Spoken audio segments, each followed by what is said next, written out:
Hi guys, তোমরা কেমন আছো? আশা করি সকলে ভালো আছো। আজকের আবার একটা নতুন ভিডিও নিয়ে আসলাম 2026-এর মাধ্যমিক পরীক্ষার জন্য। অবশ্যই তোমরা প্রথম থেকে লাস্ট অবধি দেখো, কেউ স্কিপ করো না। স্কিপ করলে কিন্তু শিখতে পারবো না। দেখো কি আছে, 2 cos 3 থিটা ইজিক্যাল টু 1 হলে থিটার মান কত? দেখো, এগুলো হচ্ছে এমসিকিউ টাইপের প্রশ্ন। দেখো, 2 cos 3 থিটা ইজিক্যাল টু 1, তাহলে cos 3 থিটা কত হবে? আচ্ছা, তোমাদের প্রথমের দিকে বলি, আমার হাতে লেগে কিন্তু খারাপ। দেখো, হাফ হলো, তো হাফটা কার মান? দেখো, cos 60 ডিগ্রি মান, ঠিক আছে? তাহলে আমরা লিখতে পারি এখানে cos, যেহেতু এমসিকিউ টাইপের, এখানে 60 ডিগ্রি আমরা লিখতে পারি। দেখো, তারপরে এই cos আর এই cos কেটে যাবে। দেখো, তাহলে কী হবে? দেখো, 3 থিটা ইজিক্যাল টু হচ্ছে 60 ডিগ্রি। এবার দেখো, থিটা ইজিক্যাল টু কত হবে? দেখো, থিটা ইজিক্যাল টু 20 হচ্ছে 3। হ্যাঁ, দেখো, 3 20 60। তাহলে অতএব থিটা ইজিক্যাল টু 20 ডিগ্রি। তাহলে আমাদের অপশান দেখো কি আছে, এই 20, তো সি অ্যান্সার হয়ে গেল। এবার দেখো পরের অঙ্কটা দেখো, সাইন ব্যাকেটের থিটা মাইনাস 30 ব্যাকেটের হাফ হলে কস থিটার মান কত? তাহলে দেখো এখানে, তাহলে আমরা লিখতে পারি, দেখো, সাইন থিটা মাইনাস 30 ডিগ্রি। তাহলে এইটা দেখো, হাফ কত? হাফ মানে হচ্ছে সাইন 30 ডিগ্রি মান। দেখি না ভালো করে, সাইন 30 ডিগ্রি মান।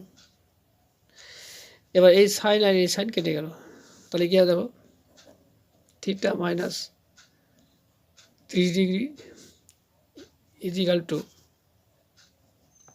30 ডিগ্রি। তো থিটা ইজিক্যাল কত হবে? অর্থাৎ থিটা ইজিক্যাল টু 30 যোগ 30 সমান 60 ডিগ্রি। দেখো, ঠিক আছে? এবার আমার কী হয়েছে, কস থিটার মান কত? তাহলে এখানে বসিয়ে দাও, কস থিটা মানে কি, এখানে 60 ডিগ্রি। তো 60 ডিগ্রি মান কত আমরা জানি? 60 ডিগ্রি মান হচ্ছে, আমরা হাফ জানি। দেখো, হাফ হয়ে গেল আনসার। এবার পরের অঙ্ক দেখা গেছে, কস স্কোয়ার মানে sine square equal to half হলে কস 4 থিটা মাইনাস সাইন 4 মানে মানে পাওয়ার থিটা এর মান কত? দেখো, এখানে দেখো, এটা করবো। দেখো, আচ্ছা, আমার প্রথম দিকে বলে রাখি, দেখো, আমার ক্যামেরা কিন্তু ভালো না, আর হাতের লেখা ভালো না। তোমরা অবশ্যই আমার একটু সহযোগিতা করো। ভিডিওটা প্রথম থেকে লাস্ট অবধি দেখো, কেউ স্কিপ করো না কিন্তু। হ্যাঁ, দেখলে তোমরা শিখতে পারবে। দেখো, আবার ডিস্টার্ব হচ্ছে। দেখো, কস,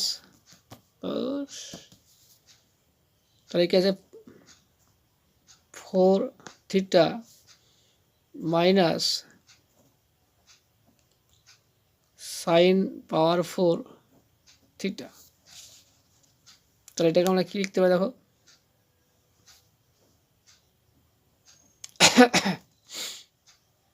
এখানে স্কোয়ার দিতে পারি, এখানে থিটা দিতে পারি, স্কোয়ার দিতে পারি। দেখো, মাইনাস এখানে সাইন স্কোয়ার দিতে পারি, এখানে থিটা দিতে পারি।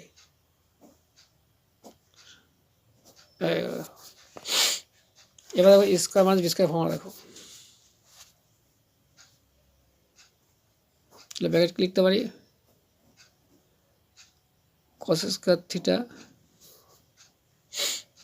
শালা সুনির্দোষ থাকলে মাথা গরম করে দেয় আমার, আসলে কোনো কিছু করে শান্তি পায় না শালা, প্লাস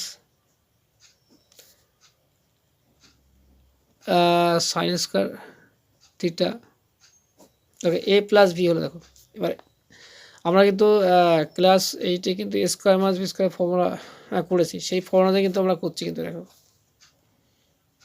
তাহলে এবারে কি দেখো cos square theta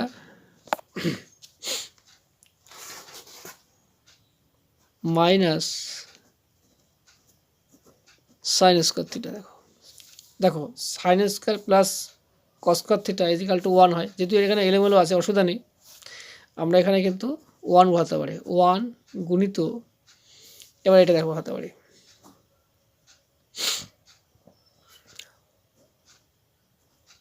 cos square theta minus sine square theta. তাহলে 1 দিয়ে গুণ করলে কিন্তু আমরা এটাই পেয়ে যাই। দেখো তাহলে ইজিক্যাল টু, দেখো এবার দেখো এইটার মান দেওয়া আছে কিন্তু কস square theta minus sine square theta half দেওয়া আছে। তাহলে 1 গুণিত হাফ ইজিক্যাল টু হচ্ছে হাফ হয়ে গেল। 1 দিয়ে গুণ করলে সেটাই হয়ে যাবে, হাফ হয়ে যাবে। একের সাথে যা গুণ করবো যা তাই থাকে যাবে। তাহলে এটাই আমাদের অ্যান্সার। দেখো তাহলে আমাদের কি হলে কস পাওয়ার 4 থিটা মাইনাস সাইন 4 থিটা এর মান কত হবে? এটা হচ্ছে হাফ হবে। এটা আমাদের অ্যান্সার। ঠিক আছে, অবশ্যই প্রথম থেকে যারা লাস্ট অবধি দেখেছো অসংখ্য ধন্যবাদ। হ্যাঁ, আর যারা স্কিপ করেছো কিছুই আর কী বলবো, কেলিয়ে পড়বা, কিছুই শিখতে পারবো না। ঠিক আছে, তাহলে এখানে রাখছি।